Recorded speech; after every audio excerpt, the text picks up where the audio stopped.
So the road dead ends here, and I'm just gonna leave my pack here for the day, I think, and just grab my day pack and like down and swim for a while and see. There might be something down there I can set up near, but I'm thinking I'm probably just gonna have to set up my tent here on the side of the road. So yeah.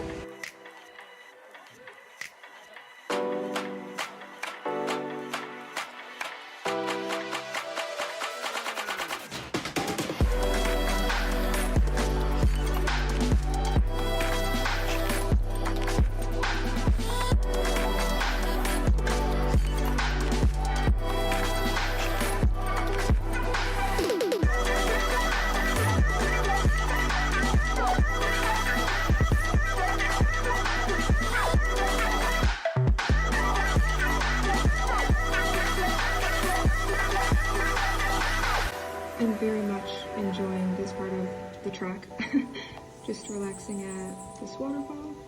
And I'm already excited to bring Trey back here and friends whenever they visit. It's obviously not one you have to hike to. I just happened to hike 7 miles to get here. But normally we can just drive up and spend the day here, which is just nice to always have those kind of options mixed in with the longer hikes that have the cool views.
And now I check myself for spiders.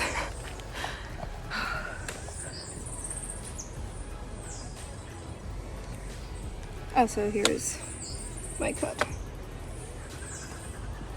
It's doing all right. It looks worse, I think, than it is.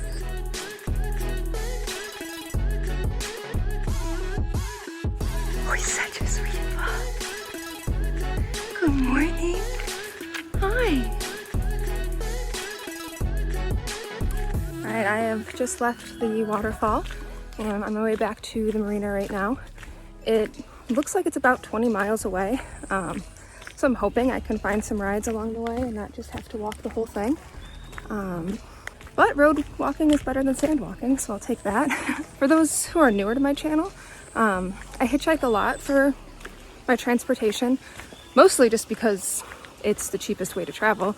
But also you get to meet a lot of great people along the way. So down below I'm gonna include 3 different links of blog posts that I've written over the years that include ways to not be murdered while hitchhiking, and reasons why I think you should do it. So if you're at all curious, go ahead and check those out.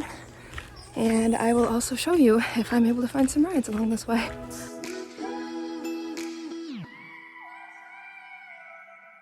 Alright, that actually did not take long at all. I'm currently in someone's car.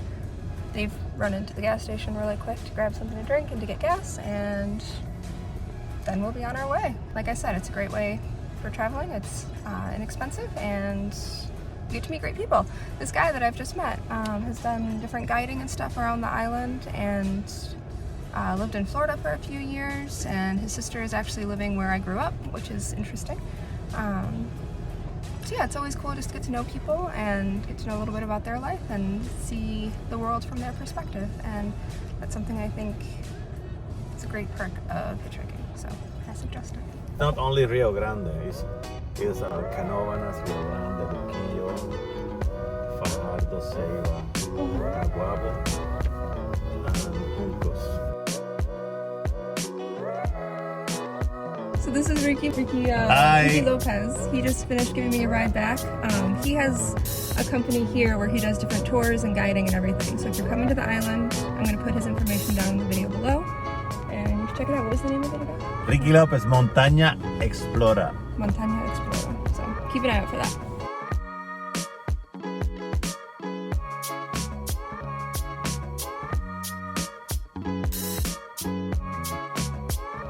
He was a wonderful person. I was really glad I got to know him, and I'm back hours earlier than I thought it'd be. I kind of thought it would be an all day long hitchhiking back or hiking back, and instead that took about an hour, so I'm back way earlier than expected, but that's good. Hopefully it doesn't interrupt Trey's workday too much.